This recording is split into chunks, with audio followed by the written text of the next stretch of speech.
Hi, I'm at the Red House with Jessica Singerman, and thank you for coming over and making your way out here through the rain into the woods. Thanks for having me. Yeah. So, artist and educator. Mhm. Do you want to give just a kind of little synopsis of what it is that you do with your time in the community? Sure. Yeah. So in the community, I teach at UNC School of the Arts. I teach in the School of Film specifically for animation students and production designers. And then as an artist, I'm a painter and I work also in installation. I draw a lot and do other things. I consider myself a maker, I guess. I've always enjoyed making things with my hands. So. Yeah. You and I met only digitally. This is our first time meeting in person. Right. We met for the Aperture project in Yep. which I interviewed you about your art and stuff. Got a glimpse of your art for that. Got a glimpse of your workspace for that, and some of the width, I guess, or I don't know if that's the right word, but the variety of different things that you're involved in within the visual arts, which I'm fascinated by, and that's something I'm really excited to kind of explore your thinking about today, because the visual arts is not my language.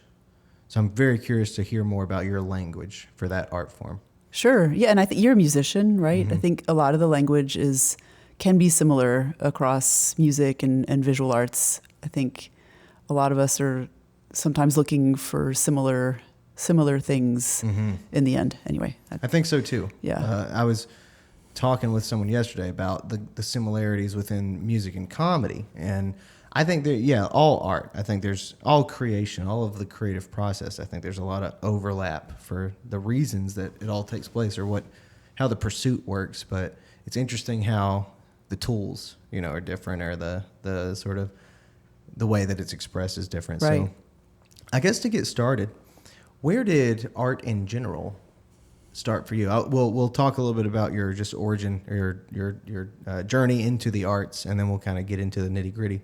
So, how did your journey into the arts begin?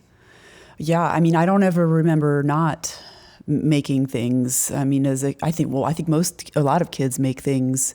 I just never stopped.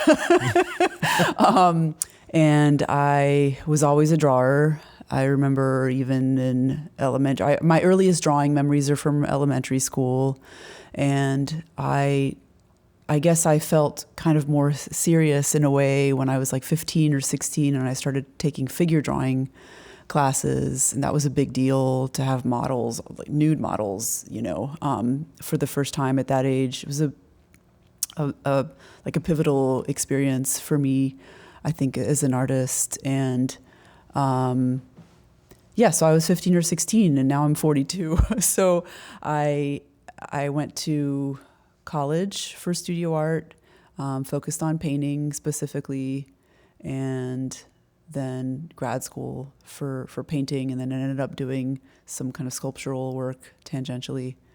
So I don't remember what the question was. Oh, it was exactly that, kind of your journey into the arts. So that was my journey, and that You're doing was great. like 20 years ago now that I finished. Was it 18 years ago since I finished graduate school, because that was in 2004.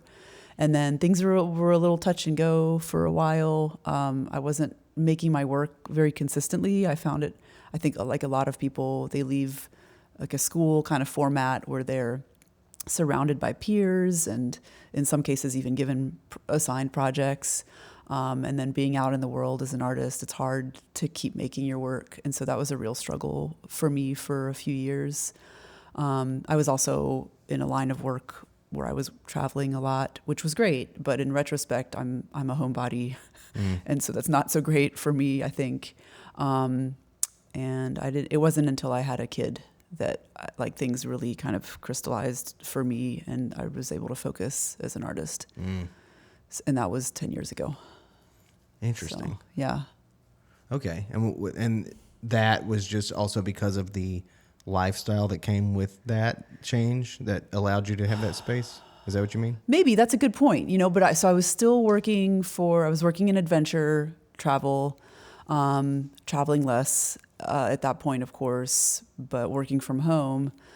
I think it was more that I felt like I was going to lose myself in motherhood, and that just did not feel like the path for me. I mean, like being a parent, yes, it's fine, but I didn't want that to define me completely. And the first couple of months of parenthood are, it's intense, of course, like that's an understatement, but I was, exhausted, and you don't feel like you can think about anything else at a certain point. And I just had this kind of 2 months in to being a parent. It's like a switch flipped in my head. And I decided to start making work again every day. It was like very, very stark from one day to the next. And I decided to do a year-long project just to kind of like reboot things for myself and like get that momentum going. And from that day on, I started taking, I guess, myself more seriously as an artist, not like just taking my work seriously. And also I wanted my son to grow up seeing me work and I wanted him to be proud of me, like for my work. I didn't want to just be a mom. And I feel bad saying there's no just about being a mom or a parent, like it's full on. But for me, I also wanted to be doing my artwork. I find that you using that phrase and saying that really candid and interesting. And I kind of want to hear more about it, honestly. Like I want us to talk about what this project was that sort of started this whole venture back into it. But I mean, it's just interesting the way you say that. And I can definitely speak to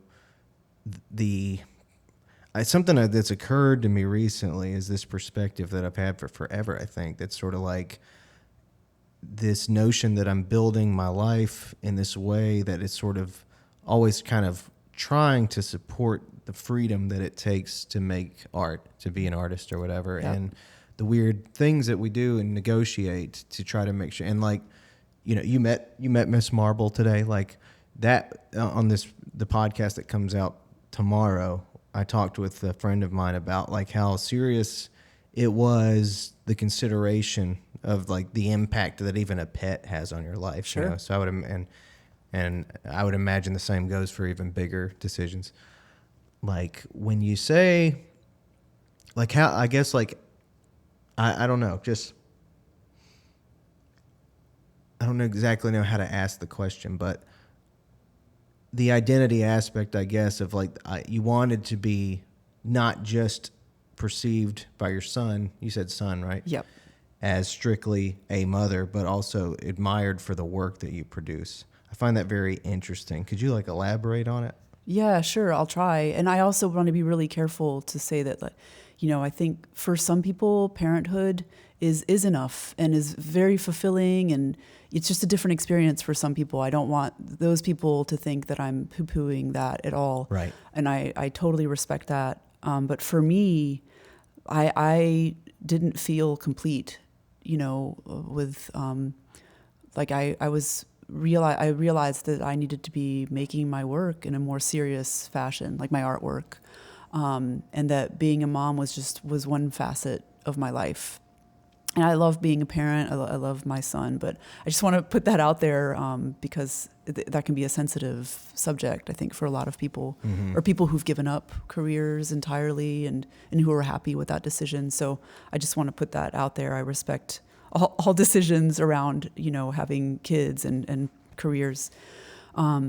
So for me, I think I kind of lost my way in a way after graduate school.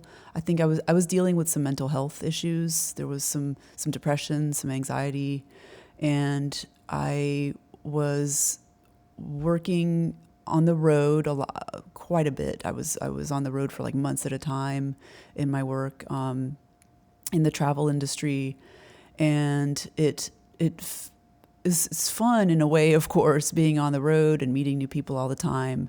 But for me, it was also quite lonely, not being in my space and with my people, like my husband or my friends, back home.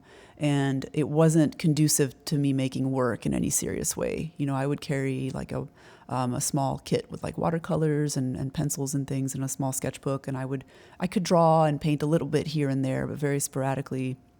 And I think when I was at home at the time, this was in Philly, I was just, it felt like there was a hole all the time. And I was working, and then when I was at home, I was working from home for this travel company, and I was also teaching yoga classes all over the city. And my artwork was just happening in like fits and starts, and things just never quite, I didn't quite feel right in my skin at that time. And I think it was also just that age. I was in my mid-20s.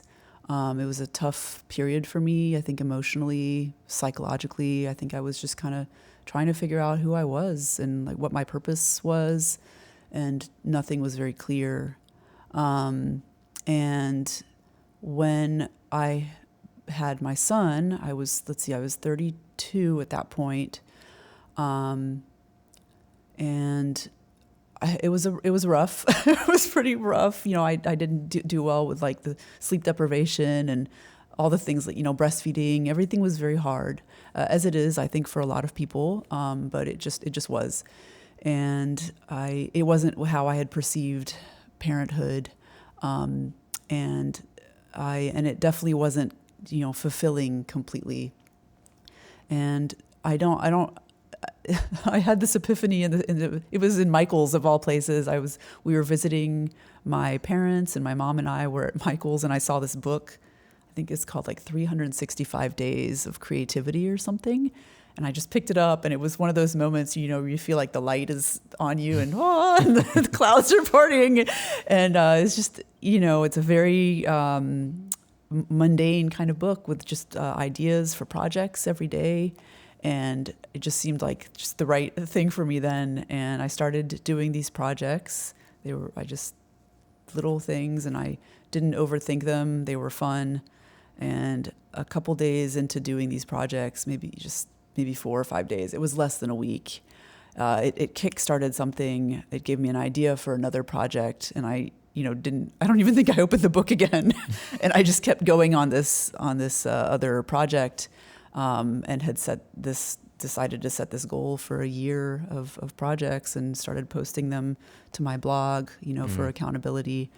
And then I kind of hung on to this year-long project, like I held on for dear life. And so I set up rules for myself, like I would have to finish something in a sitting, because I realized it was really important to finish projects for me, like for my, just to feel good about making things. There's a satisfaction to seeing projects kind of like accumulate.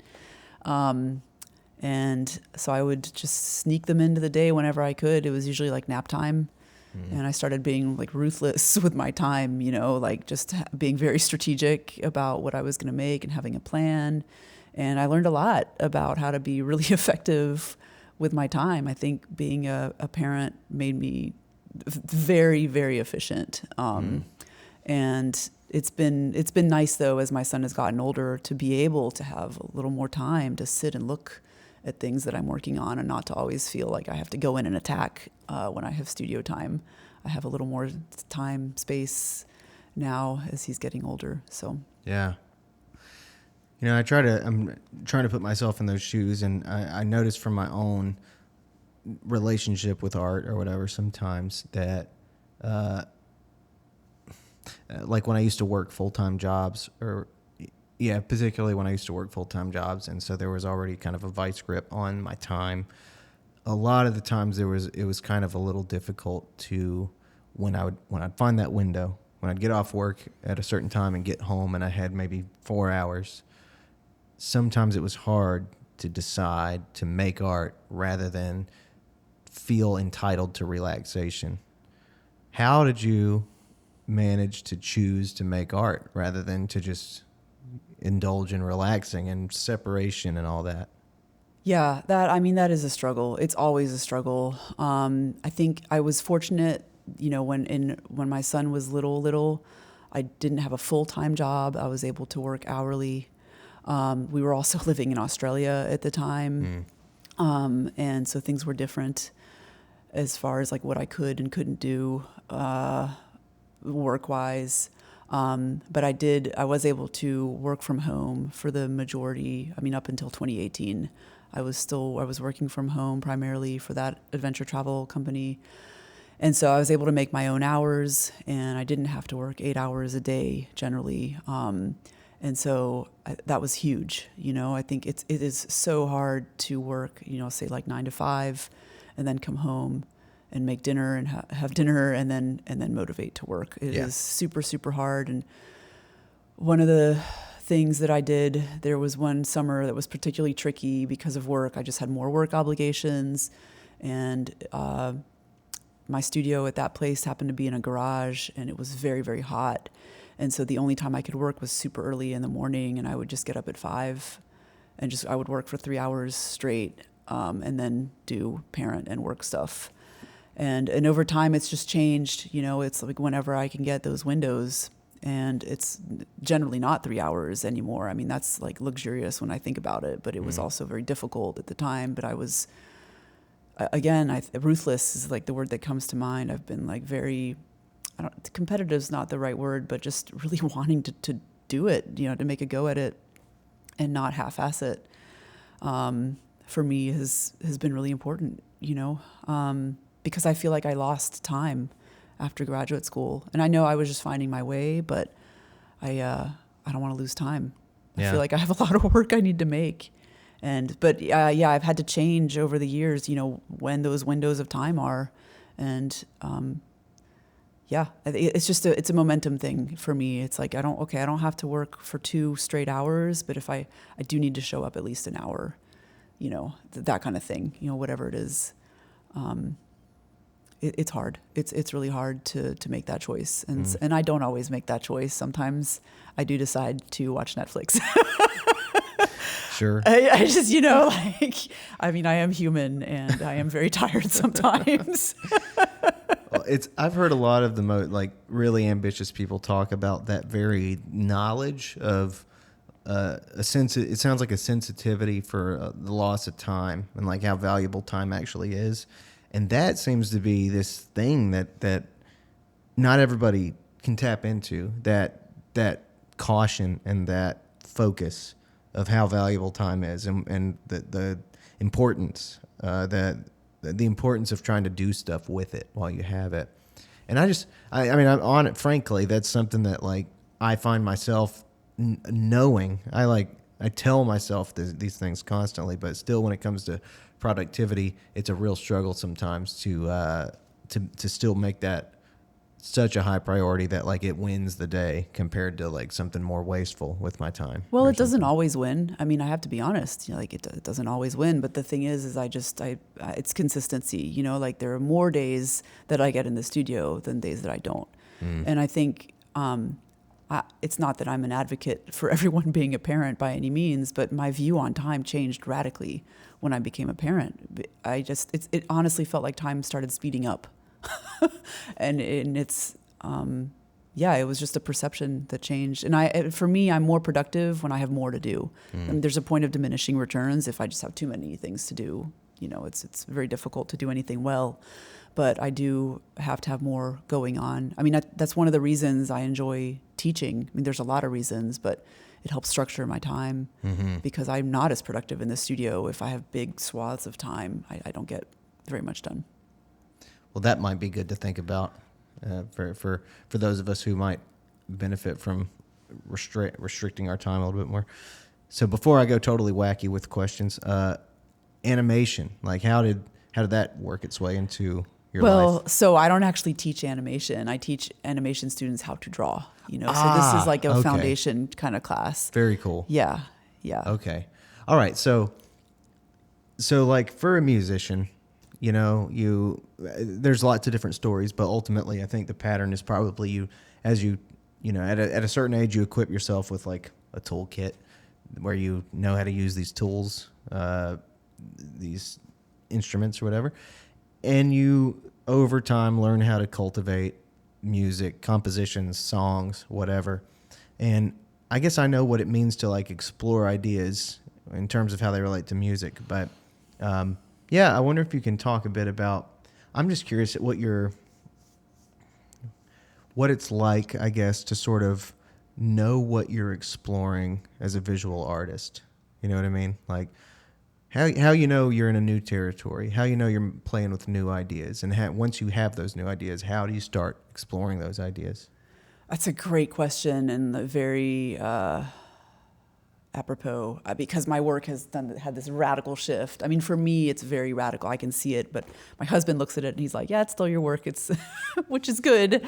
I mean, I don't want it to look completely different, but so for the last, let's say, 10-ish years, I've been working consistently with abstraction and with the landscape in varying degrees. Like some of the work is more abstract and some is less, but it's still in that abstraction space, we'll say, or spectrum.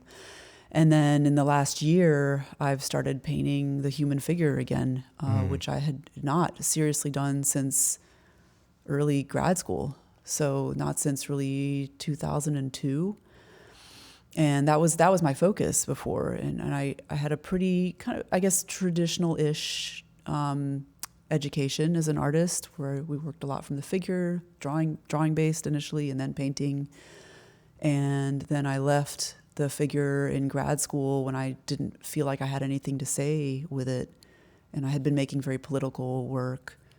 And I thought, well, at 22, like, what do I have to say that's very important? And I pivoted to abstraction and then focused on making what I felt was more subtle work at the time. And then over the last 20 years-ish, I've tried to integrate the figure back into my painting, and it never felt right. And even more representational work, working with still lives. I've tried to bring that into the work, and it just always felt I would get bored. Honestly, I got bored and it didn't feel natural. And then something changed this summer. I was doing a lot of drawing, and then I started doing some master copies, just copying other masterworks by artists who I really respect. And I don't know what happened. Something just clicked as I was copying these works. They were all figurative paintings. Some of them were actually purely abstract, actually, when I think about it. Anyway, there's a range of work. But something pivoted in my head, and I decided to try making a figurative painting, and it felt very right, and it felt like I was able to integrate a lot of the ideas that I'd been thinking about for a long time and just hadn't been able to figure out. And so I decided to make a series of 6 and to dig into that and to make 6 more paintings. And so you asked, how do I know when I'm in a new kind of work, and how do I explore that?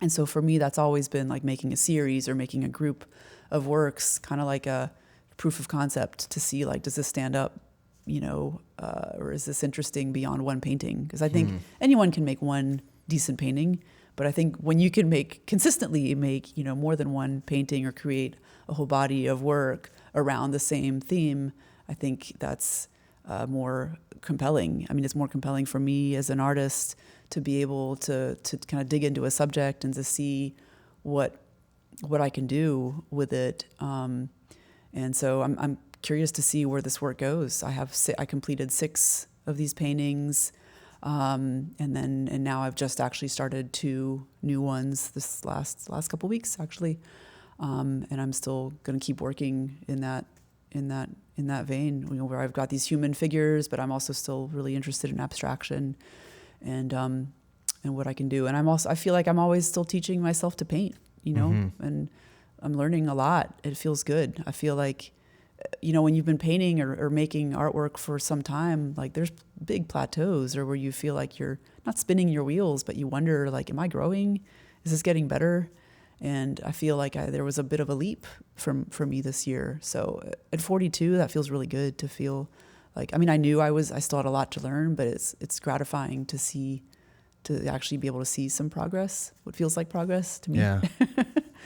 So there's so much about this conversation and the comparison of I think the common musician's experience that is, it's fascinating to me. I mean, when you talk about being 22 and sort of having the wherewithal probably to say, to question at least what you have to tell people in the world about, that's something that 22-year-old musicians don't have, Really? Yeah, I mean, and you're using words. I know. And they there's there's this ego that is within, there's an ego that's celebrated especially in popular music that's just oblivious to that idea, oblivious to the idea of self-consciousness. And so there's this sort of bombastic sort of huge ego that seems to be expressed through music a lot of the time, especially like, I don't know, you see it in pop music, but you also see it in like punk music Sure. or whatever. That's just like screw everything, screw it, like there's no concern for this idea of like wisdom and then maybe going to this other place. And I was really interested by the juxtaposition that you made there of like starting with these paintings that had these messages, that then you said you questioned your voice or whatever, and then went to this abstract thing. So what I'm curious about is when we talk about abstract painting, what is your perception of how that's different than a painting that might have a message? Well, I don't want to say that abstraction can't be conceptual or it can't be political. I mean, it can be argued that anything is political, but I also am not super interested in that kind of discussion. Is not really super relevant to me and my work. Because I really just want to be making the work. I feel bad saying that in a way, but not to, point fingers. No, I'm with you on a creative level. I'm totally with you. Yeah. I mean, there's a time and a place for everything. But let's see. It was interesting that I don't want to interrupt your flow, but it was interesting that you seem to, even if it's not applicable to all people, I wonder what that change was for you to go from that place of sort of a message in the art to this other place and how those were different. Well, I think in a way, and thanks for kind of that's helpful because I was losing my train of thought. There's a kind of clarity, in your early 20s because things are less nuanced. Things are more black and white, right? And that can be helpful. And sometimes it's okay to be brash, and sometimes we can make beautiful things as artists when our ego is fueling. Like not everything has to be subtle and wise. Like there are beautiful things that are really in your face. And at that time, let's see, when I was a senior in college, I was basically kind of exploring what I perceived as femininity and also feminism and what it was like to be a woman in the early 2000s. And there were a lot of mixed messages. And so my paintings were kind of about that, about like what it felt like to be a woman and what I was perceiving to be the norm. And these paintings were huge. They were 6 feet tall, and they were these women in sometimes compromising positions. They were all naked, not even nude. They were very raw. And they felt that was the right move for me at that time. I learned a lot about painting, about the craft, but also I felt like I was saying something important, or I don't know, it felt important to me at the time. And then I had a real loss of clarity in graduate school, where I felt like I was kind of floundering and didn't really know what, that message didn't feel like the right thing for me to explore anymore. And I knew that I didn't want to make these paintings that were graphic and also very in your face. So I shifted. I started working more in the landscape, and that was the progression to abstraction because the landscape is already very abstract. I mean, it's a hop, skip, and a jump to go to total, non-representation. If you're looking at, like, I look out your window and I see a big green kind of rectangle representing the grass, and then there's like this kind of middle gray of trees because there are no leaves. So it's very abstract when you look at the landscape. That's how I see the world. I see like a collection of shapes and color. That's so weird. Isn't it weird? That's how I see. Yeah, it's amazing to me. It's so weird. So, that is basically abstraction already. And so I was working in the landscape, and then I realized I was seeing, it was evoking ideas or kind of questions or things that I was interested in. I've always been really interested in science, and I started integrating kind of biological images and images from physics. And I found one of the cool things about being an artist is you get to research and integrate whatever you're interested in into your work. Yeah. And that was interesting for me at that time to be able to do that. And my work changed in scale a lot. So I went from working like really, really big, like larger than life, to really, really small. And that has served me a lot over the years, because working really tiny is practical when you have no time. So, and then over time, I've figured out how to make very, very large projects, that are room or gallery sized, with many, many tiny things that I can make over the course of a long period of time, by chipping away at it.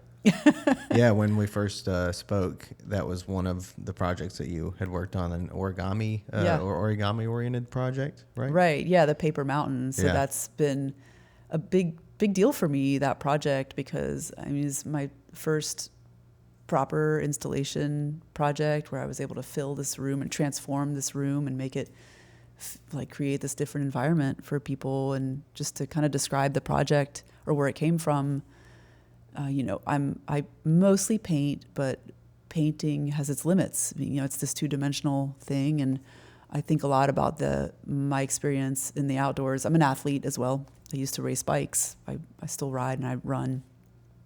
And I think about my experience outdoors as an athlete, like moving through space a lot when I'm working, and wondering, like, can I make people feel this when they're looking at my paintings? Like, can they hear birds sing and hear leaves crunching and feel wind in their face when they're looking at my work? And painting is limited. And so when I went into installation, it's because I wanted to be able to create something 3-dimensional that people could walk around and maybe under, and have hopefully a more visceral experience from, although people have all sorts of experiences from paintings.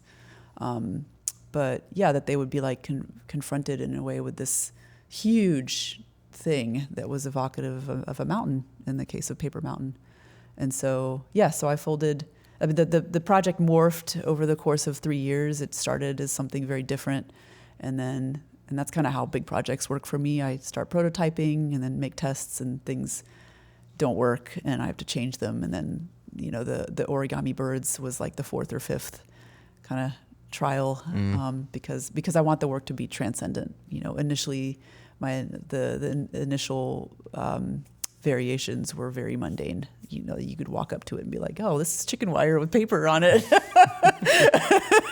and that's not what I want. Right. For the work, I don't want the first thing to be, like, "Oh, what is this made of?" So, so I landed on these origami cranes that are each about a cubic foot. Like, they're quite large. They're folded from 18-inch square paper, and ended up folding 1,200 of them, because that's the size I needed to make, I had calculated how many cranes I thought I would need to make this mountain. And and they're suspended from the ceiling in this kind of floating mountain that floats a few inches above the ground. Did you ever have days when you were working on these birds thinking, what the hell am I doing this for? Yep, absolutely. Yeah, there were 2 days in particular.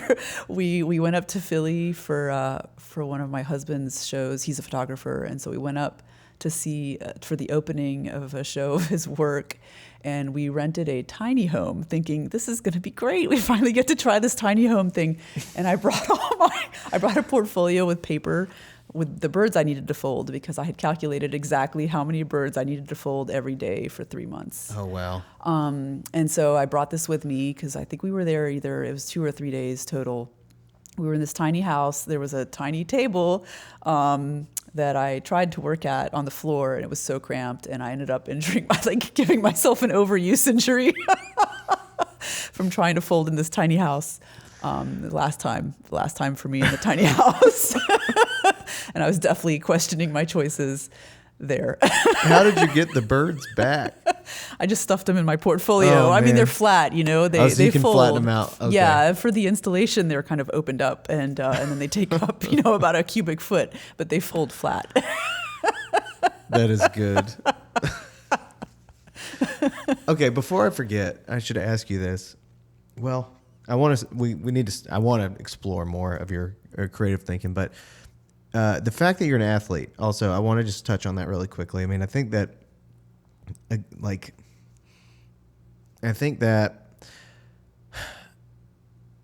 it in keeping with what you were talking about earlier with like motherhood or something, there is like, I'm just aware that for some people, especially friends that I've had over the years that are brilliant creative thinkers, but there's this dilemma that's something like, if my identity isn't all encompassing, if my identity isn't like totally committed to this singular notion that I'm an artist, then am I an artist? Like, am I even legit? And in some ways, life forces you to challenge your own identity in this way. There are aspects of your identity that you're not even allowed to separate from for the most part. And we don't, I think, worry about those as much. But even with the notion of like, I spend some of my time being an athlete, or I have a family to take care of, or if I have another passion, like I have other passions other than music, for example, there's sometimes this feeling like it's not appropriate to let your identity be broader than like the single thing you want to be known for. Yeah, like, am I a serious artist Yeah. if I run all the time or something? Yeah. And like, what is that all about? What is that all about? Yeah, I think that's fed by, I hate saying society as a whole, but I think it's fed by this perception we have of artists needing to suffer and be fundamentally unhealthy some way. Right. Like we need to take drugs I'm and be so alcoholics. glad that you started talking about this. No, it's a thing I've thought about for a long time. Yeah. Because it comes up in popular culture a lot. I mean, no artists in movies are portrayed as like healthy or having full lives. Yep. They're very one-sided. They're completely obsessed with their work. They're mean. They don't handle money right. I mean, there's so many bad ideas we have, or that like popular culture throws around about artists, which are bullshit, really, and very damaging. Because people's perception of artists is really messed up. Like we're really, we're irresponsible, and I don't know. There's just so much, and I feel like I'm constantly fighting that perception. Like I'm trying to like prove to everyone that I can be like legitimate. Yeah. And I've dealt with am I a legitimate artist if I am also an athlete? Like, is that okay? I've dealt with that for a very long time. And I actually had a guy at a residency, like in the summer in between grad school years, who told me I would be such a much better artist if I spent less time riding my bike or something like that. And I just thought, man, fuck you, man. Yeah. Fuck you. And it just like, no one ever says, you'd be a better artist. Some people must have said it, but it's less common for people to say, oh, you'd be a better artist if you didn't drink alcohol or whatever. Like we don't encourage the healthy things. We encourage the devils. And right. It is frustrating. And in my life, I like every time I can, I'm trying to find my way back to something more healthy. And I had a dilemma a few years ago. I was like, I didn't know how to continue to be an artist and make it as healthy as I could. And I'm in the middle probably. I'm maybe not in the middle. I'm farther along in that process than I used to be. But I'm determined that it's possible. I'm determined that it doesn't have to be this crazy alcohol driven, like self harming thing to be creative. And I think it's real bogus. And it is unfortunate that the lifestyle, especially for the musician, often supports all that stuff. But like, right. I'm noticing more and more people that I come in contact with, they want music. They don't want a show that goes on till 2 a.m., and they want music, but they're also sober. And they're kind of like deciding to discard some of the negative vices and lean into the positive ones. And I want that to just keep going. That's what I want my relationship with music to be like, is more of that. Are you able to dictate that? I know that sometimes, well, I guess, yeah. How are you able to kind of control that in a way if you're going to gigs that last a certain amount of time or go to a certain time in the night? Yeah, only so far. It means I pretty much gave up bar shows. The most that I will do, this is another difficult part of the industry, but maybe necessary. The guaranteed money. If I want to get guaranteed like $300 or $500, then I need to play bar shows that go from like 10 p.m. to 2 in the morning. I pretty much said screw those, but that kind of puts me in a position where I do more like ticketed shows. Ticketed shows, it takes many, many years to be able to do ticketed shows all throughout the country. So pretty much that means that I've put myself in a position where I don't get to travel as much as I would like because I won't play bars. I won't play bars, at least, that keep me there till 2 a.m. So, I've decided to sacrifice that part of what could make me money and that what could make things a little bit easier. But, for what I think is a higher standard of performance anyway, Yeah. Like I think places that have stages that are more like appropriate for listening to music are often not the ones that are open till 2 a.m. Right. So, yeah. Health, though. What kind of athlete are you? So I'm a runner and I ride bikes and I hike. I love hiking with my family. And we recently started backpacking again because my son is 10 and can now carry a backpack. Nice. Do you notice, like, recently I heard a comedian talk a bit about how it benefit, like he was like, I'm way less creative if I don't work out, like, and I didn't realize that. But do you notice that do you see a benefit for your creativity? 100%. I solve problems when I go out, especially I notice this on long runs because the chatter, it takes a while for the chatter. It takes a while for the chatter to quiet down. And so it's after that first hour or second hour, things start to kind of just like you start to relax.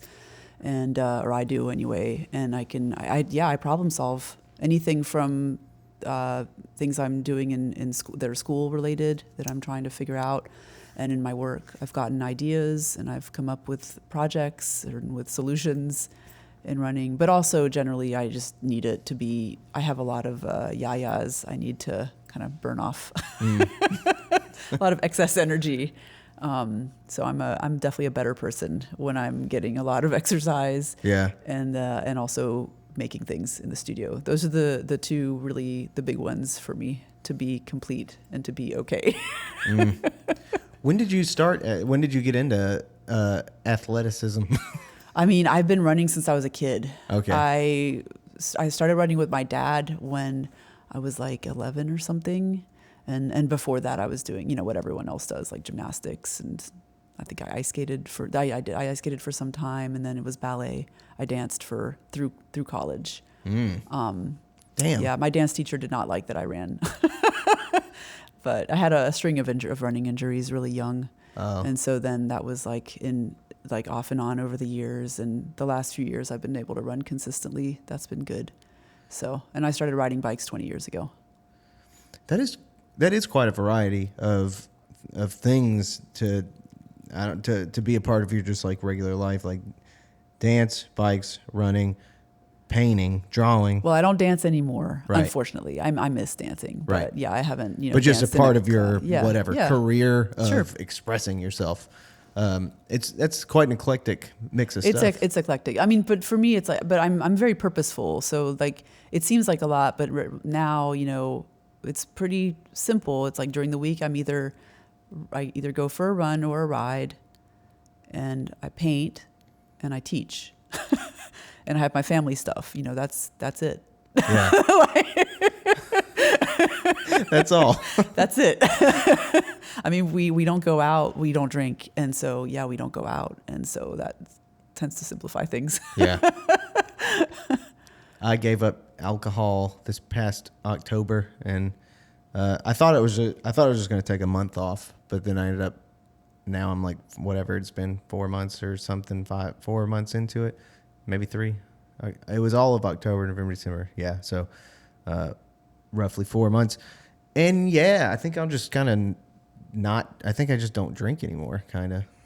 Funny how that happens. I mean, truthfully, I would love to be able to like have a beer or a glass of wine with friends, but it messes me up. I just don't tolerate it at all anymore. So I just stopped. It wasn't worth it. I tolerated it, but I just kind of, I don't know. I've heard so many people in the world and in our community seem to be giving it up. Really? Yeah, like a lot of people are giving it up, and a lot of the most ambitious people that I know of, and some of my favorite artists, like some of my favorite artists and creators out there like don't drink, and it was interesting to me because for me, I was always like I associated that with my creative side. Like exactly what we were talking about, sort of like misbehavior and lack of health being a part of sort of like how you view your artistic rebellious self or whatever. And maybe it's that word rebellion that's handy in this way or whatever, because I think at this point it's like it's more like rebellious to be as healthy as you Yeah, can be or something. totally. You know, and I think that's what people are realizing. But anyway, yeah, I realized that this thing that I was telling myself was just a lie. The need for it to be a part of my creative process, you know. Right. So I just thought That's I'm gonna hard though. try. If it's been a part of your creative process, that's a big leap to Yeah. take, to go from creating, in some kind of, whether it's drunk or high or whatever it is, whatever you think you need or your brain needs to be able to create. That's hard. I am very obsessive in my work and also kind of in life, I think. And I made a decision, I think when I was in college or high school or something, that I never wanted to make my work in any kind of like inebriated or high or anything state, because I was afraid that if I did it once and it worked out, that I would never want to stop. And so I made that decision a really long time ago and never have. Damn. I'm afraid that if I do, like, I won't be able to stop. Damn. That I'll always have to like do whatever I need to do, smoke up or something before getting in the studio. And I just don't want to have to rely on anything but myself. I'm getting the impression that you're like a very deliberate person. Yes. More so than I think the average person that I might run into. Yeah, very purposeful, very deliberate. I didn't really realize this until recently. Really? That like a lot of my choices are very deliberate. Yeah. That's interesting. Does that express itself as a part of your creative process as well? Like, how does that relate to you as a painter? That's a really good question. I mean, maybe it relates in the way that I pick, a group or a series of paintings and then try to stick with it until I feel like I've exhausted it or until I get bored. Yeah. But that usually ends up being for a few years. So. Are there, Yeah. like, when you're, like, okay, so I'm going to test my memory here. I believe that when we spoke for the Aperture thing, I remember some paintings that I believe were yours that were sort of like parks. Yes. And they were green and sort of like abstract but real, kind of exactly what you were describing. I remember one with a red line that was like a barrier or something in it. So it sounds like that was your work, right? Yes. Cool. Yes, you're remembering correctly. Good. So those works, those lines that are made, those shapes, are those all deliberate in the sense that you're making them before you make them? Or are they discovered along the way? You know what I mean? Both. Yeah, I would say part of, placing marks and shapes is intuitive. And then part of it, I would say a big part of it for me also is thinking through, at least the color choices, I really think through, like what color is going to set off this other color next to it? Or what color should I put underneath everything so that if it peeks through just a little bit in the end, it's going to be dissonant. I think about dissonance a lot, like dissonance versus harmony. And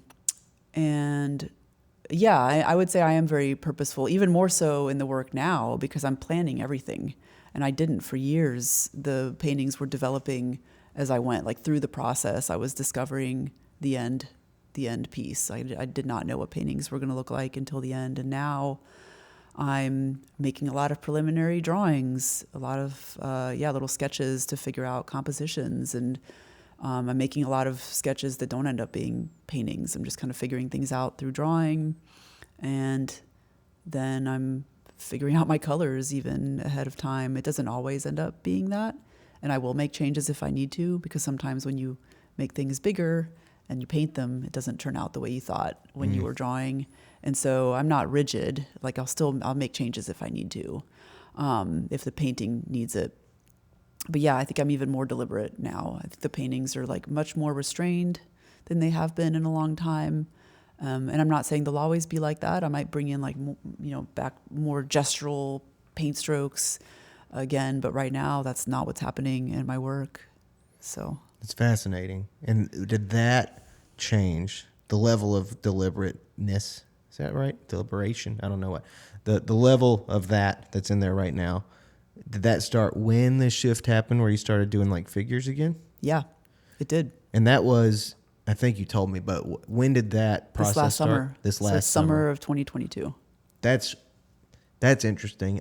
Because it might just be totally not related at all, but I do get the sense that there's a lot of new directions taking place, and like I don't know what that means, and I don't know to what degree and in what arts, but it's fascinating to me the possibility that I'm kind of thinking, I'm wondering if like artistically we might be kind of communally moving to this place of a more orderly approach to art in some Really? kind of way. What do you mean? Like, what have you noticed? I feel like basically there's a new traditional movement taking place in music, and I'm wondering if like that. When you say traditional in music, what do you mean? I mean, I guess like if we're thinking of a spectrum of like popular music, like as it relates to an idea of the past versus an idea of the present. I feel like traditional relates us culturally to something like the past. So I'm talking about like roots music, Americana kind of songwriter stuff versus the in the moment nature of pop music. So people who are very aware of their musical past and trying to integrate that into their work now? Even just like cultural past, like it's kind of like the subtle difference between somebody who maybe sings with an acoustic guitar, like an artist like Tyler Childers who sings songs about like the working class and coal miners versus Coldplay, like something like Coldplay that's like mass appeal and like large reach and all about sort of like the present moment of the experience.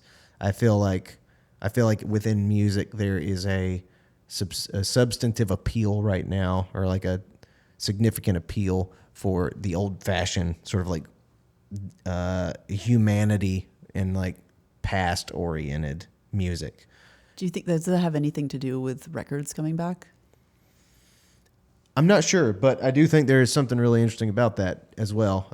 Records, I believe, if I'm right, I think in 2020 or 2021, one of the two, I think like old mediums were outperforming new mediums. Yeah. CDs and records are like outperforming streamed music in some cases or something. I remember that being an article that floated around for a while. I do think there's a little bit of something like if I had to venture a guess, retroism and vintage appeal and stuff seems to be dominating a lot of media right now in film and in music. And I think that's basically, I think we're like kind of going to experience a cultural shift towards something more traditional in a lot of ways. Yeah, we've been talking about this with my husband. I think there's been a reaction, like talking about records and CDs. I think there's a reaction to all the like the digital and the speed and everything that we don't have to be patient anymore. And I think people are having this appreciation for like touching things. Yeah. Like there's something really wonderful about putting on a record. It's very deliberate, right? And you listen to it for 20 minutes, one side, and then you have to go and turn it and put the needle back on. Like you have to want to listen to that record. Yeah. And there's a really nice experience to that where you're not really going to go and do something else and not really listen to it. I mean, it might be in the background, but with Pandora or Spotify or whatever, like it's always going. You can just turn it on and then just this constant soundtrack. It's so easy. I don't know. And you have to want to choose to put on a record. Well, easy is the right word. Like there's so much about everything in life now that is so passive. Right. Like we can just let things happen to us. You just let things happen to us. We can press the buttons on the phone and somebody will deliver our dinner and and we can press the button and the music will just play and we won't have to think about it. And we can cut on the TV and the Netflix and the movie will be there. And we we might have to actually pick a movie, but Netflix conveniently added a feature where you can let them pick the movie for you. I know. You know, like I get it. I get that all those things are meant to make our life better and all this stuff. Well, they're mainly meant for people to make money off of us. That too. Number one, that I'm too. pretty sure. Absolutely. And the more like we consume these things, the more money is made. But there's something really boring about not participating in your own life. And like when you have to put that record on, you do get to make that choice. It's not pure.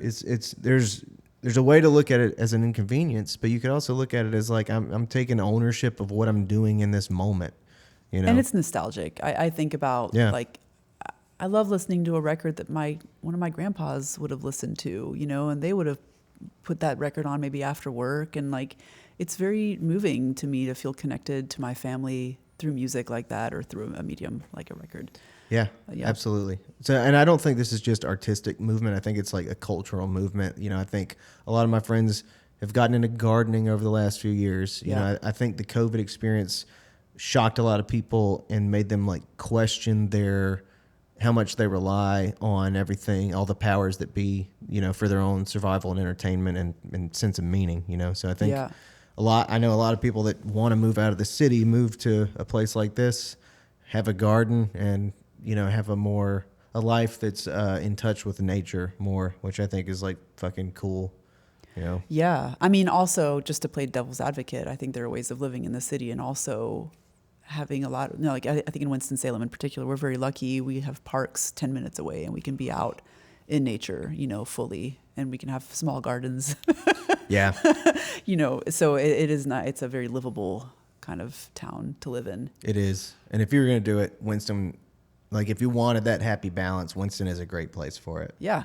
And absolutely. Like I know of a farm in East Bend where a guy is desperate to rent out parts of his farm to people that want to use it, and, if you were really determined, you could live in downtown Winston, but go like work on this farm in East Bend regularly and provide a bunch of food for yourself and then take it to Winston. East Bend, I think I was riding through there yesterday on my bike, and I just happened to notice that there's some big old houses there that don't look like they're being lived in, and it would be pretty cool to have, like, there needs to be an artist residency or something out there, because there's space and anyway.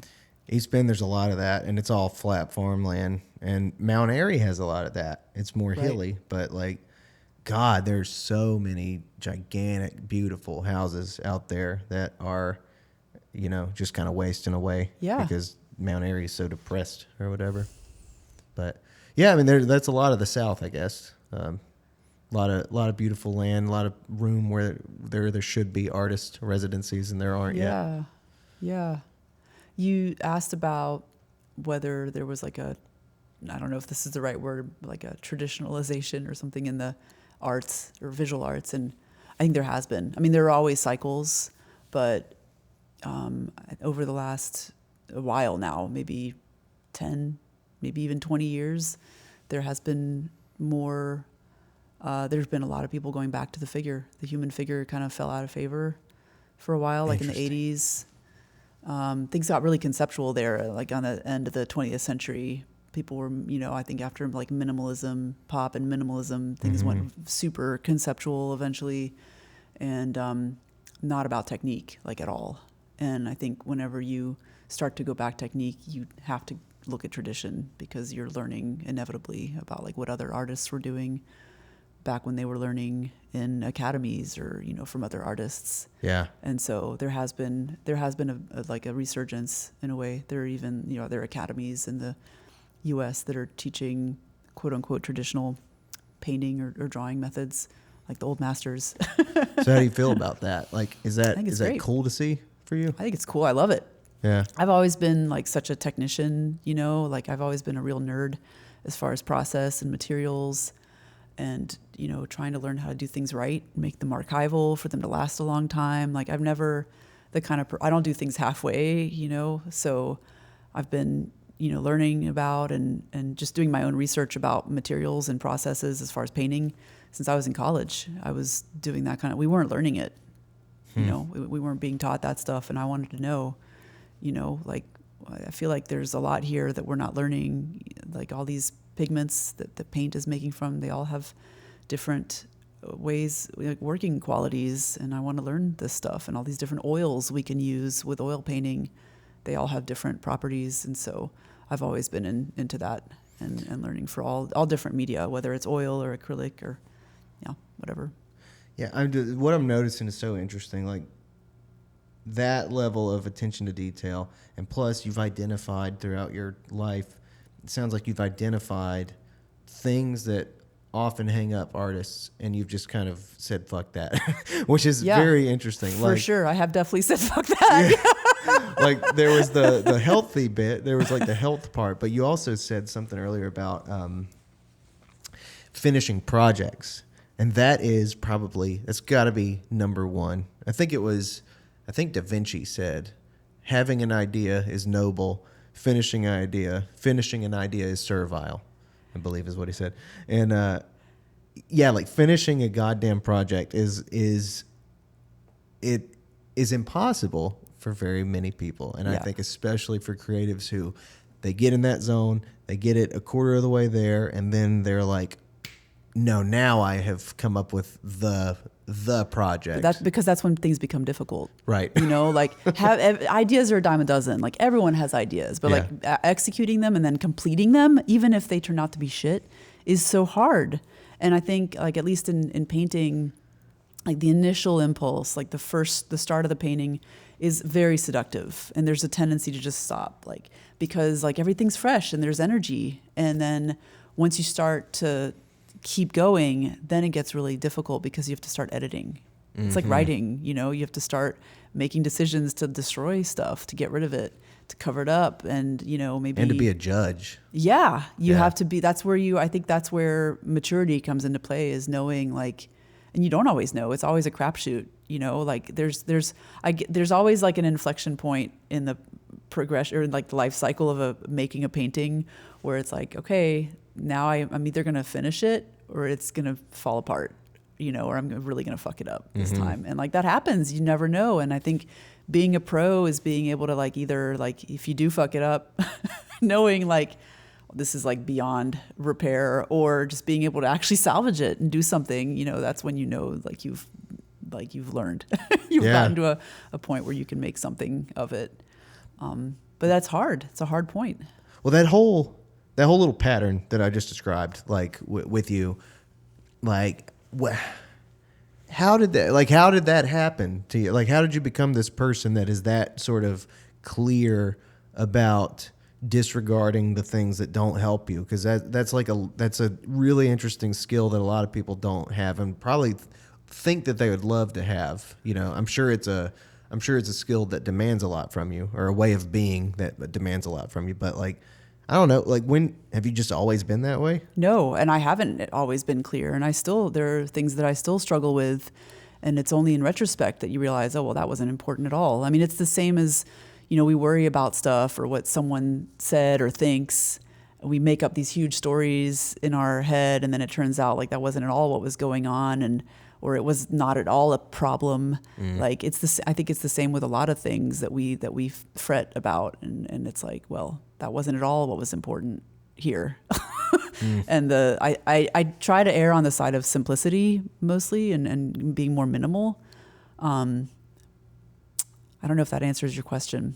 I feel like I took it somewhere else, but like, this wasn't something that you're like, oh, I learned, like, this was the day I learned to do this in 5th grade or something like that. No, I mean, I've had, like, my parents have modeled like serious work ethic for me forever. They were always just very hard workers, never bitched about work, like, ever, at least not to us, like to me and my brother. We never heard them complain. They always just did it. And any problems they came up were like very kind of matter of fact. And then you move through it. You keep working. So there wasn't that kind of drama growing up as far as like how you deal with life. There was other drama that I don't think we need to get into. Sounds fine. But as far as like your working life and how you are professionally, it was always like you uphold yourself to a really high standard and just do your best, you know. And I think that's been the lasting thing for me is I just want to I don't think of myself as a perfectionist. I think of myself as always looking for like the highest level of quality, which is a real different kind of mindset than perfectionism. Because I think perfectionism keeps us from being able to finish things or start things, especially. And so it's kind of a dangerous pattern. Interesting. I have a friend who I've heard talk about sort of, I think she has a mentality that's like always looking for the highest quality kind of thing. Like, and yeah, I don't think I know what that is. I don't think that that's how I operate, and I'm fascinated by that. Is that way of operating? Is that just like, does that cover pretty much everything? Is that like a definitive thing for your selection of food, your selection of lifestyle? No, it can't be. I think I would like self-destruct. I see. You know, like it's for my work. For your work. You know, like Gotcha. I eat the best way I can. I feed my family the best way I can. But like, sure, I eat chips at night because they're delicious. They're salty. I love chips. You know, so like, much. no, like, I mean, I have to be human. I don't want to, I'm not like anal about all parts, but Yeah. I am for my work, you know, and I think you had asked about like how I can be like, I don't know, like I feel like I'm a real asshole for certain things because I have to prioritize my work. You know, and I've also like I don't feel like I'm unapologetic when it comes to prioritizing my work. And not that I'll like, you know, I have a relationship with my husband that luckily like he's very similar.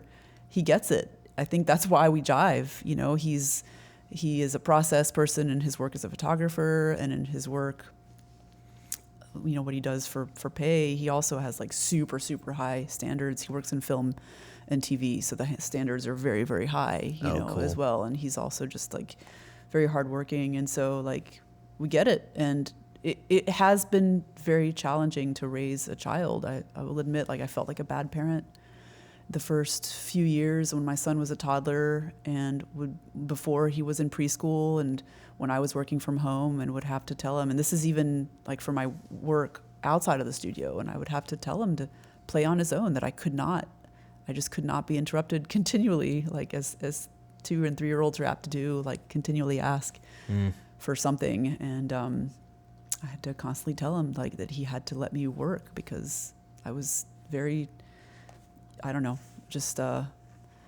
he's become very independent, thankfully. So it worked out in the end. But it's tricky as a parent to feel like you just can't always just be at their, at their mercy. Yeah. I know this is like a bit, what's the word? Not everyone agrees with that style of parenting, but you know, that's how we raised our kid. I really do appreciate us. I appreciate you talking about that, just because I really find it valuable to think about and hear about. And you know, it's a thing. It's a sacrifice. It's kind of like a sacrifice of some sort that probably not everybody would understand, and especially people who don't feed their own creativity. Now, I'm somebody who believes that everybody has creative impulses. Sure. That doesn't mean they're all artists, you know. I don't think everybody's an artist, and I don't think everything anybody does is an artist. But, you know, I think that it does take a lot of fortitude, a lot of clarity, a lot of commitment to stay in the state of mind of an artist, to feed the creative impulse. And you know, like when you have to set up boundaries for yourself in order to do that. I mean, I think most artists, most people who know that feeling would agree that that's like an appropriate, understandable thing to do. Yeah, I mean, in retrospect, it's fine, and our son turned out fine, and Yeah. he's also like very creative and loves to read and do things on his own now, and has his own little projects, and so, you know, it's fine. But at the time, it's you feel bad. People are weird about kids too. Like people, you know, and I don't have any, but like I've got a niece and a nephew and stuff. And well, I have a family of like 70 people now. Just like, it's unbelievable how many kids are in the family now. But, yeah, like I remember when the kids first started coming around, you know, all the new parents are sort of like, a lot of gritting of the teeth. And then like last summer I went to a cousin's wedding and just kids everywhere, like crying. And some of the most, like the most experienced of the mothers, just kind of like a kid in each arm, 3 trailing behind her. And she's just like, cry if you want. I kind of don't care. Like, cry. You're going to cry. And then you'll sleep and it'll be fine. You know, and her attitude is just different about how fragile, I don't know, Right. how fragile the whole dynamic is. Right. It's not as fragile as we think it is. Yeah. Yeah. Like, and it's okay to let them have their emotions. Yeah. I'm trying to learn Yeah. that with Marble. It's hard though, you know, like you care about her, she's your baby, and you don't want to see her suffer. Like I think our impulse as like caregivers is to want to like save our kids and keep them from feeling bad things, but that's not beneficial for them as adults. Like they have to learn That's exactly how right. to process. Yeah, and there's, you know, yes, and that is correct. And it is hilarious to me how I've noticed that, like with myself, how something as simple as this puppy will challenge things that I am sure I believe. You know, I can say those things that you just said. I can say how important it is to encourage independence and like accept that people will be uncomfortable and all this stuff.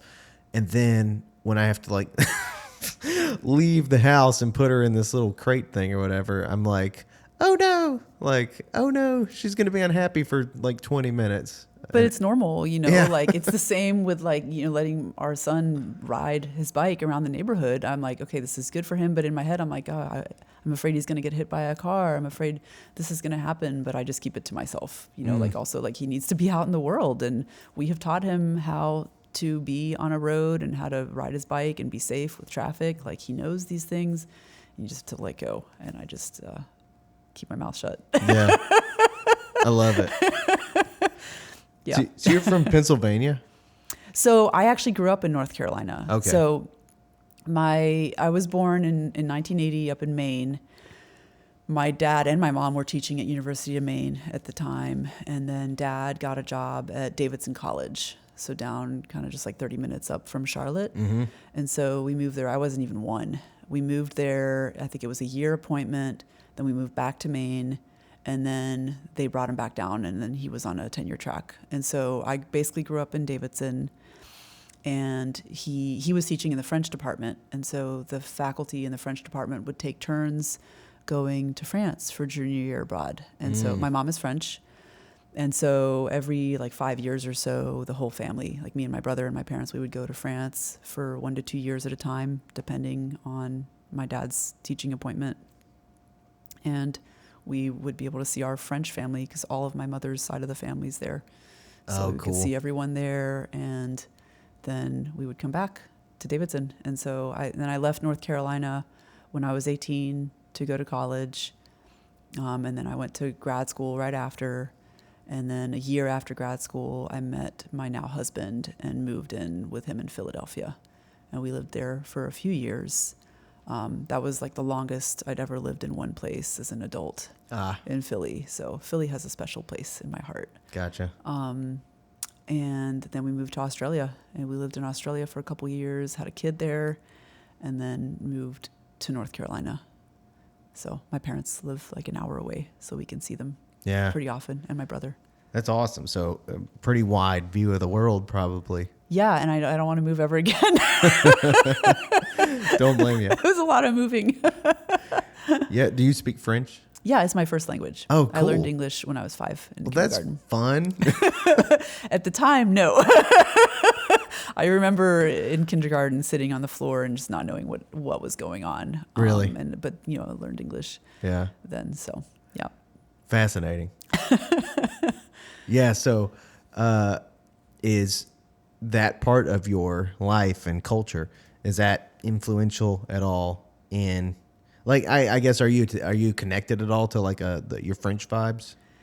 Yeah, I mean, we speak French at home. I've been speaking French with my son since he was born because I feel like it's my responsibility to teach him. Like the language is this entry point into the culture, and we live here. We don't live in France, and so if he doesn't speak French, it's gone. You know, like he won't have that part. And so yeah, so when we go to France, he can hang out and have a conversation with his cousins and his aunts and uncles and stuff. So That's it's so really cool. important to me, very Yeah. important. And I'm lucky that my husband has learned French as an adult and speaks pretty well. He speaks really well. That's awesome. So yeah. Yeah. My grandmother is Cuban, and my mom speaks Spanish and all that. And I've said it multiple times on this podcast, and there's a few people that listen to this podcast regularly, so they're hearing this again. But that is a part of my existence, I guess, as a creator, that I have such a romantic idea of like Cuban heritage and stuff. I wish that it was a part of what I do.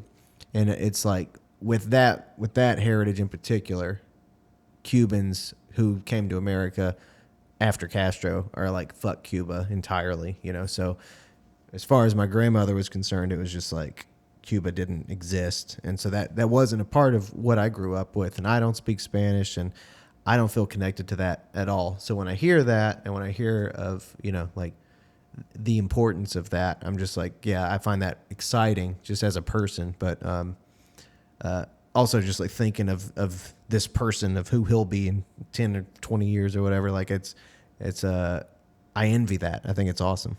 Yeah, and I mean, honestly, like it's just dumb luck. Like my mom came here in 1978 because she was married with my dad, and there was no stigma really with France or any kind of relationship with the language like that. Like, and it's just yeah, and so that's the only reason that I'm still, you know, speaking French. And so, but you know, growing up, I did not appreciate it, and yeah, as a kid, you don't really understand that kind of stuff, and it was more of a pain. Yeah. Yeah, because my parents would have, you know, in the U.S., the goal was to speak French at home, and in France was to speak English at home. And my brother and I would rebel, you know, because it's just harder when you're in school all day speaking one language to come home and have to switch. There's just a mental effort there, and but having been through that, I know that it is some work to teach your children to speak another language when you're not living in that dominant culture. And so I accepted it, that it would just be work. Yeah. And so, yeah. Yeah. I mean, like France obviously has a very deep reaching history and heritage within the arts as well. Does that part of you have any connection to your artistic expression? That's a good question. You know, I've wondered about that, like trying to tie together how my growing up in different countries, how that affected me as an artist. And I think I've kind of loosely figured out, I don't know if it's accurate, but it makes sense in my head that having grown up in different countries, and I never really kind of felt like I fit in, just feeling kind of rootless a little bit. And then figuring out over time that when I feel really kind of at home is when I'm outside. And so kind of figuring that out for myself has helped validate the time I spent outside, that I spend outside doing, you know, my athletic pursuits, because it kind of helps me figure out like who I am in this world. And that feeds into my artwork. So, yeah. Yeah, I wasn't thinking about the question in those terms, and that makes it make more sense because it ain't like you were, like what you described. You're not, maybe like French isn't the primary part of your identity or whatever, Right. but you've lived all these places and gotten to look at the world, you know, kind of from different perspectives. So that's interesting. I need to ask about Australia before I forget. Like, what was that like? I've never been there. It's pretty wonderful. Yeah. The people are pretty great. They're really great. Yeah. Very warm and open. And yeah, my husband had a job working at a post-production facility in Adelaide in South Australia. And so we were there a couple years, and we eventually left. We thought about staying because we really enjoyed the quality of life there, but it is so far from our family, Mm-hmm. and our parents are getting older, and we just didn't want to be a 30-hour trip away from family. It's just too far. That is far. Yeah. And like it's the trip is an undertaking, and it's super expensive. And then the jet lag is fierce. Mm-hmm. Because it was 13 and a half hour time difference with Adelaide and here, East Coast. So yeah, it didn't seem like the right thing for us to stay there. So we would love to go back eventually, but Yeah. not yet. Yeah, it's super expensive. In my head, Australia is a very outdoors experience. A lot of I just when I see visuals of Australia and what people love about it, it seems to be very nature oriented. Was that what it was?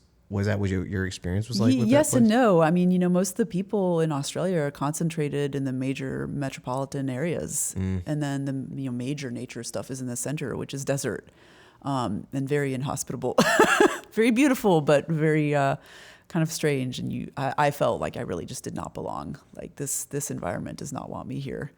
But I always feel that in the desert. I have this I love the desert, and it's so majestic and amazing, but it's also terrifying to me. I think because I'm from the East Coast and I'm used to deciduous forests. Well, yeah.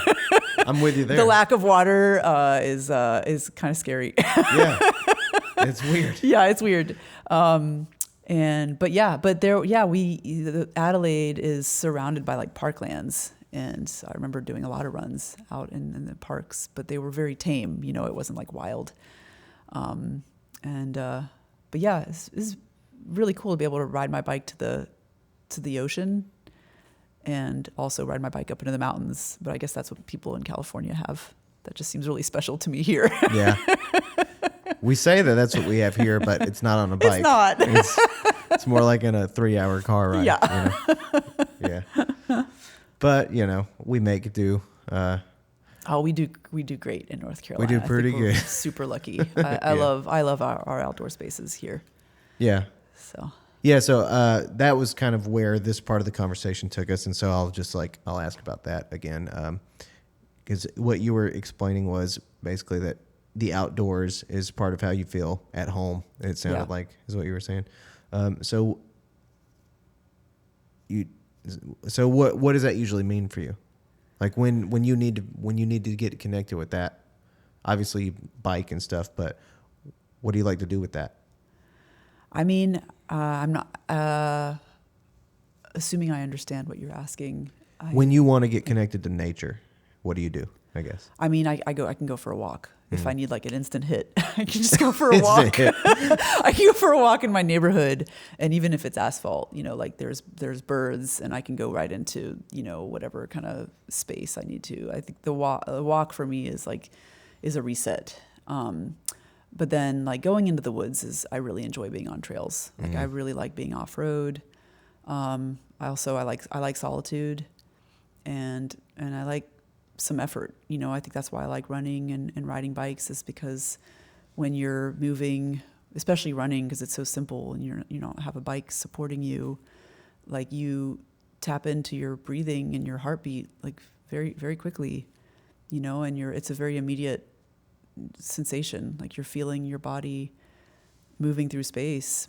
And I think there's something very meditative about that for me. And so I'm able to get into a good headspace if it's a good run, and most rides and runs are good. I mean, it's once in a while you have, especially runs, once in a while I'll go into a bad headspace, but that's pretty rare, honestly, and I've gotten to the point where I can get myself out of it, generally speaking, by waiting a little bit. But yeah, I think it's a headspace thing, I feel most like me when I'm doing that kind of thing. Yeah, I feel right in my skin, I'm myself. I am trying to find just the mental discipline to kind of lean into that. I've heard that exact kind of expression from a few people, and just the importance. And like we were talking about earlier, with what's happening culturally, like the way that we're shifting, all this stuff put together, I feel like that's a piece that I'm looking forward to leaning into, finding my groove with that stuff. But I haven't found my groove yet. I haven't been an athlete since I was in high school, What were you doing in high school? I did everything in high school. I just did that was my life really before I knew. I guess my first inkling of self-expression was or ego was writing, like fiction writing. But then by the time I was in middle school, it was just like sports was my life, and that was all I thought that I would do with my time. But then when I graduated, that was just kind of like it ended, and I went wholeheartedly into the arts at that point. Do you miss it? Athletics? Yeah, I do. And there's something I occasionally will go play ball at a park near here. And when I can do that with other people, there's something so exciting to be 33 and to like realize that I still have the use of my body in this way, and like that I still have like hand-eye coordination, and that I can still like run past people and stuff. I'm like, wow, I didn't know I could tap into this, but it just like I just need to get it all back in shape. I feel like, because I just have I've let my whole I've let my body just get so used to not using those muscles in those ways, Sure. So I just need to make it a habit real bad. So what's your plan? Actually, yesterday I purchased my YMCA membership. Congrats. Yeah. So as you were kind of talking about biking, I was thinking about, I was like, I looked earlier. It's like a 34-minute bike ride from here to the Y. I think it's too much for me right now. It's hilly around here too. Yeah, I figured out where I was when I turned onto the road right before the dirt road, and I've been riding here, and there's some intense hills. How do you end up riding up here? I didn't start in Winston. I had started at a friend's house in like outside of Bethania. You drive up here and then just kind of go riding? I see. Is that why do you do that? It doesn't smell. I'm ashamed now that I put it out loud like that. I would rather just ride from my house, but so I can ride in the country and not have to fight traffic. Right. I do ride from my house for shorter rides. Yeah. And also because the group rides start out of Louisville. Yes, so I've seen them out there. I try to do at least one a week. Yeah. So I can be with other people a little bit. I didn't mean why do you ride from? Yeah, I meant what draws you out of downtown, because like we have no bike lanes out here, the bike infrastructure in Winston-Salem is right.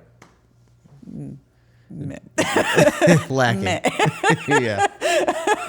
I bike to work. I have a good commute. I think if you find roads where you can ride safely, it's okay. Yeah. So, yeah.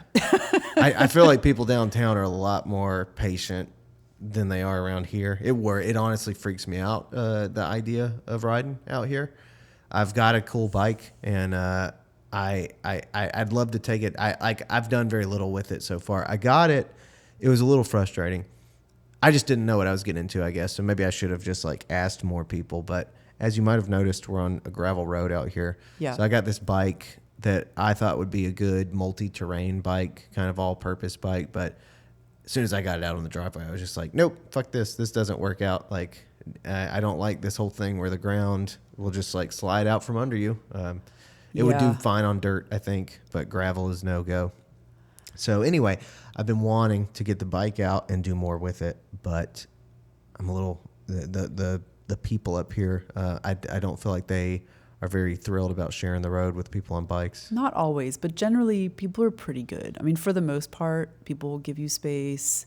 I'm not saying you should ride all over the road. You should still stay to the right. Right. But people are generally good. There are aggressive people for sure. And some days, yesterday morning, we had a lot of aggressive people. I was on a group ride and people were, for some reason, just more aggressive that day. There are days like that. But I think it's generally pretty safe. But it does feel safer with other people. That helps a lot.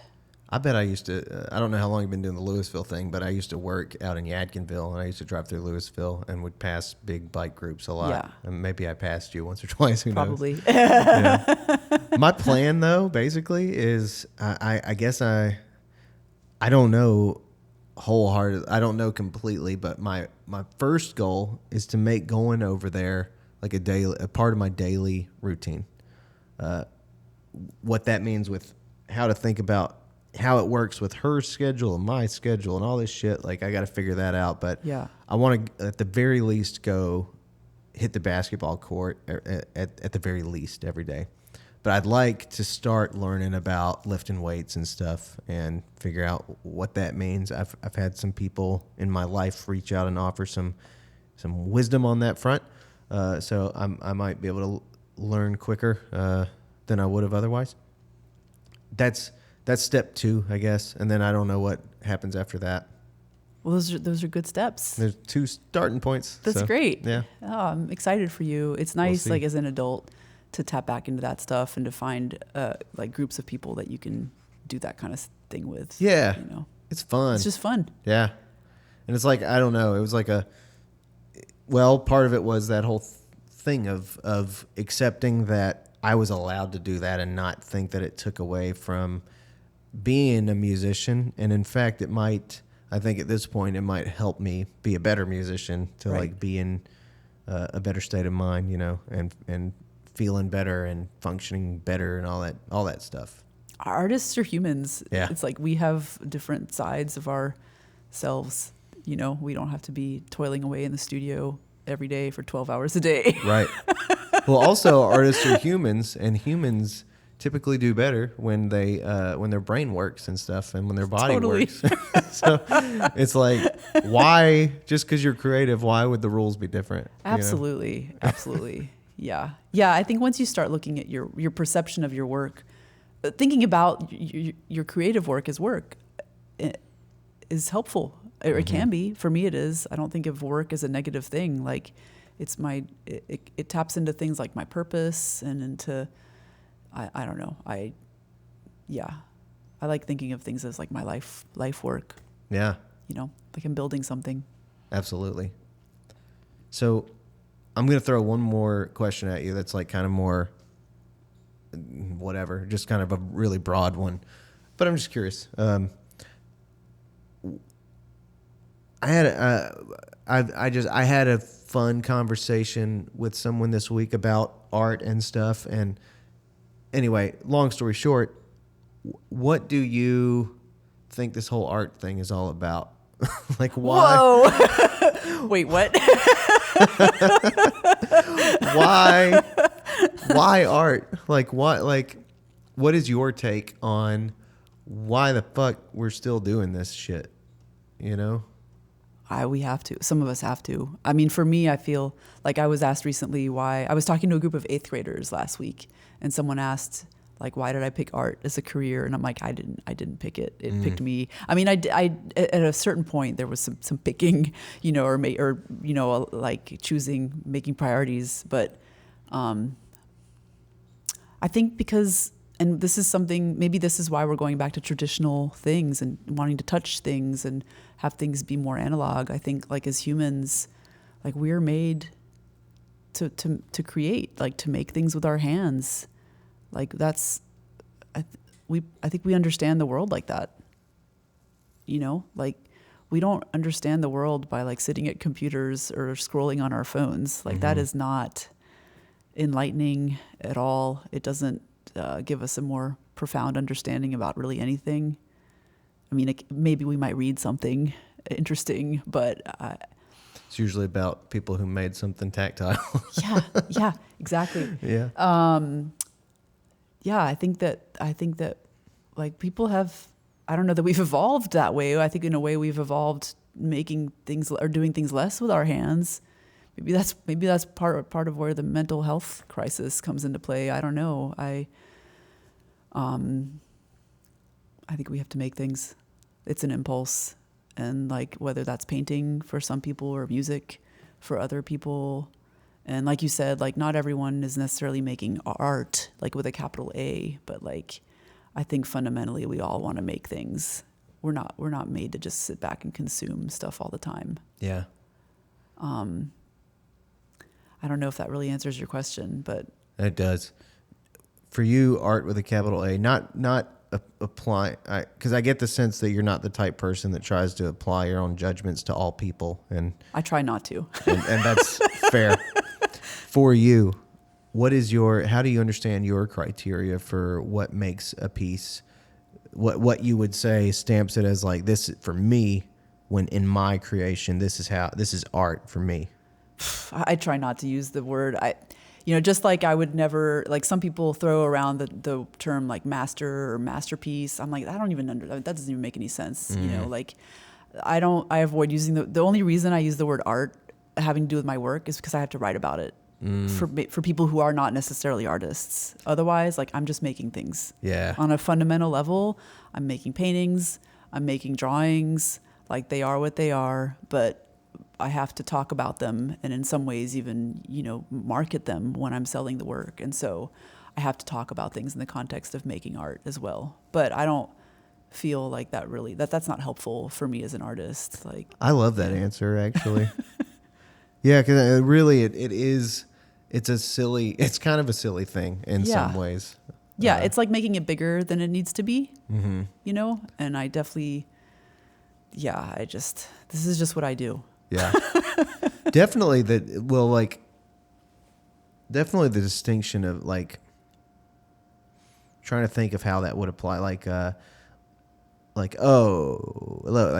This is a piece of music that is art, but this one is not art. Like that process to try to differentiate those two things from each other does seem a little ego driven and sort of like highbrow and Totally. sort of like, I've never been one to say, that there's some kind of difference between Lady Gaga or Johnny Cash or like Yellow Card or whatever, like these totally different types of artists, and say that some of them are art and some of them aren't, because clearly they're making the same things just with very different purposes or expressions or individuals behind them.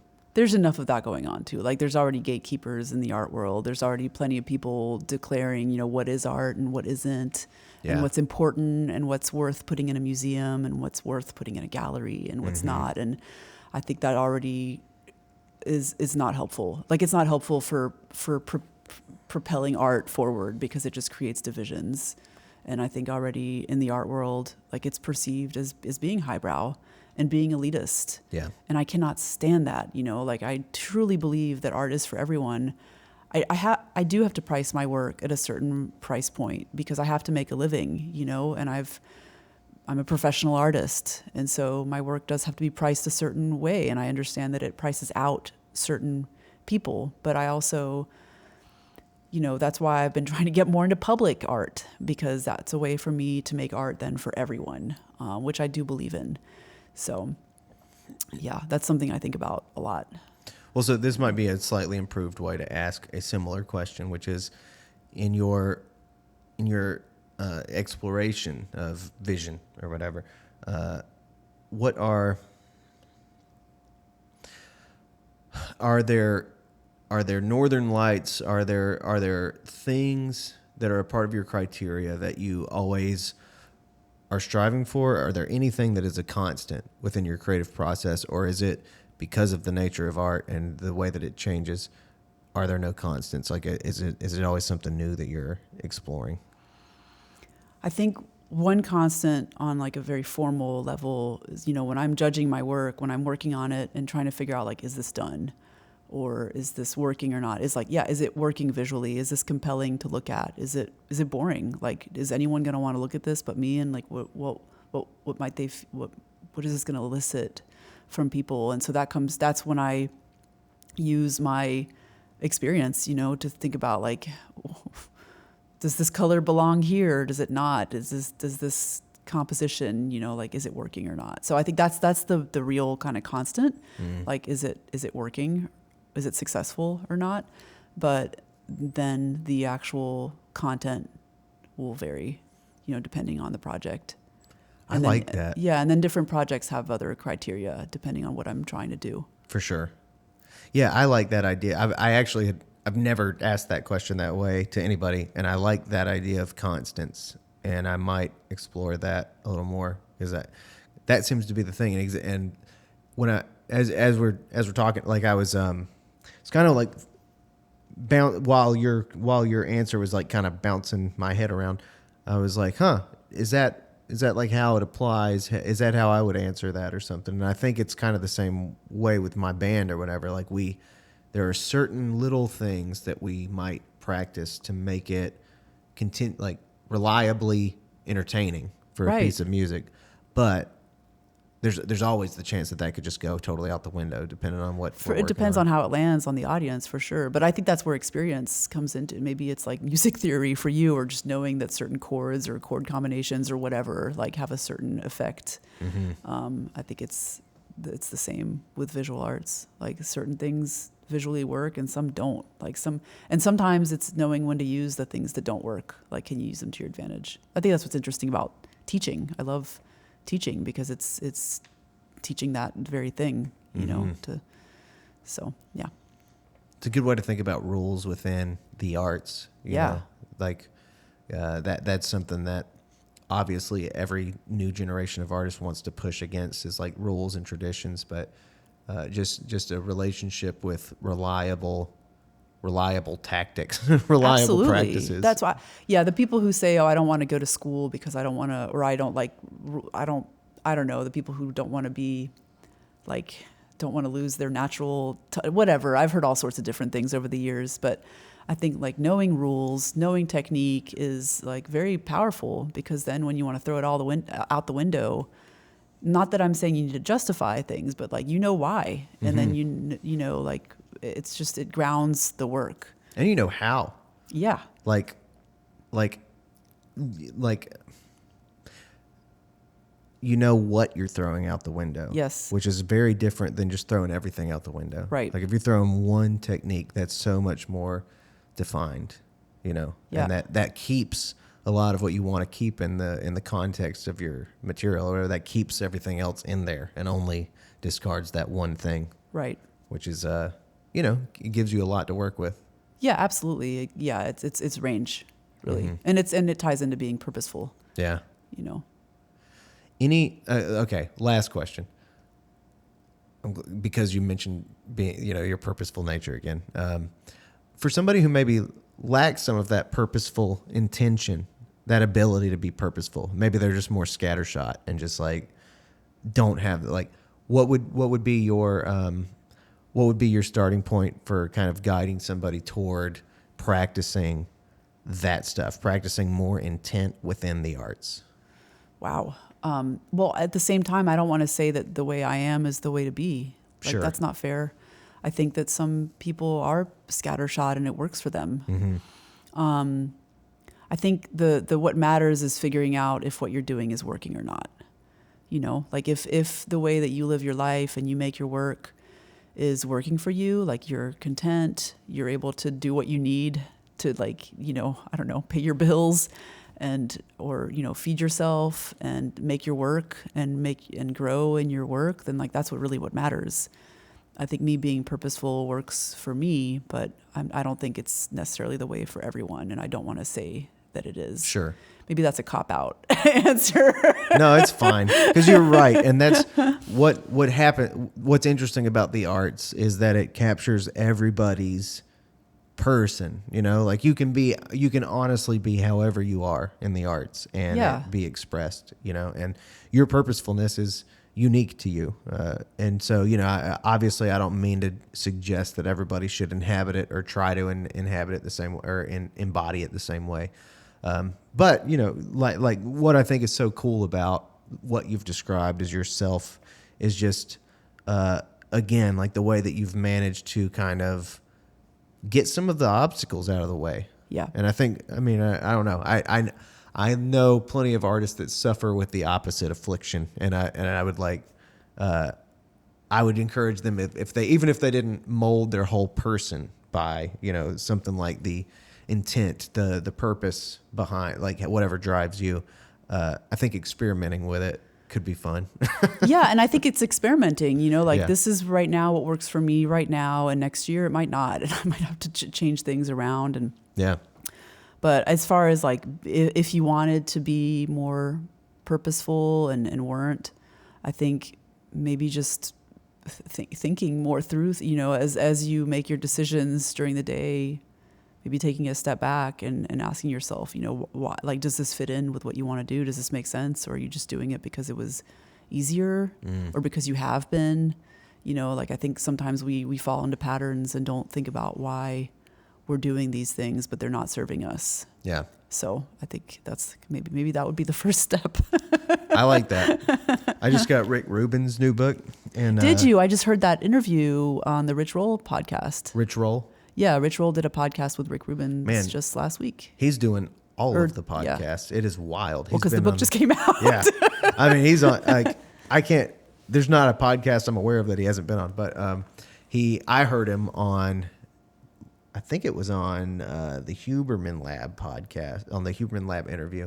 And he said something in there that was like, he was kind of exactly what we were just doing, like kind of hinting at certain practices that at least he would endorse.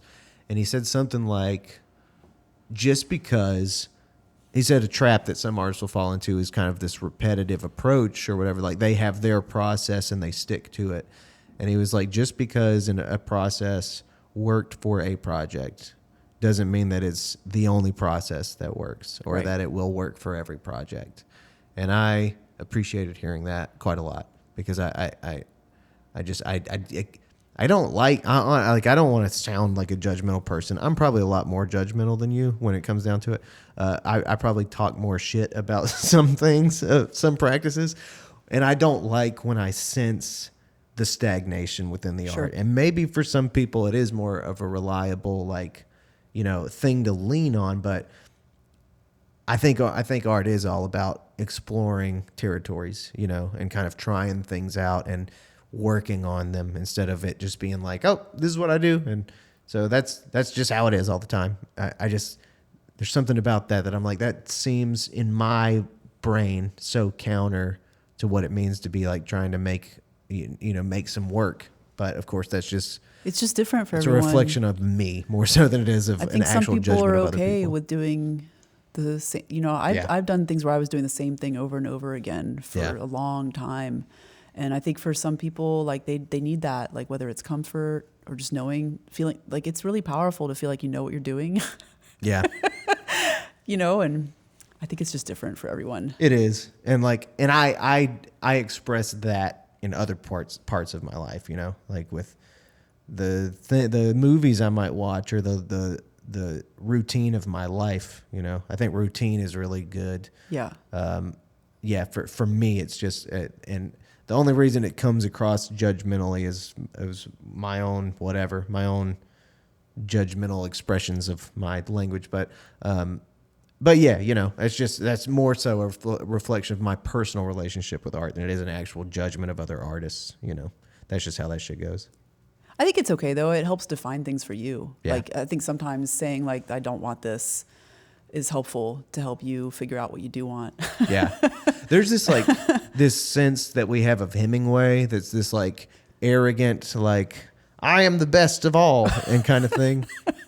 And sometimes I try to feed that part of my artistic thing. It's sort of like, I don't actually give a fuck if other people do things different or whatever. It's fine. I'm not offended, but there's this part of me that has to sometimes for the creative sake has to be like, this is the superior road or something. Sure. I think whatever works, Yeah. honestly. You can do whatever you want when you're in the studio. Whatever gets you making your work, Exactly. It doesn't matter. Yeah. That can be part of your routine. There's I like the idea of an on-ramp to go into your work. Maybe it's having coffee, washing your face, whatever, reading for 5 minutes and then easing into your work. Maybe part of your on-ramp is amping yourself up. Yeah. Doing a power pose. Yep. Challenging Hemingway to a fist fight. Yeah. Something. Well, Jessica, thank you for your time.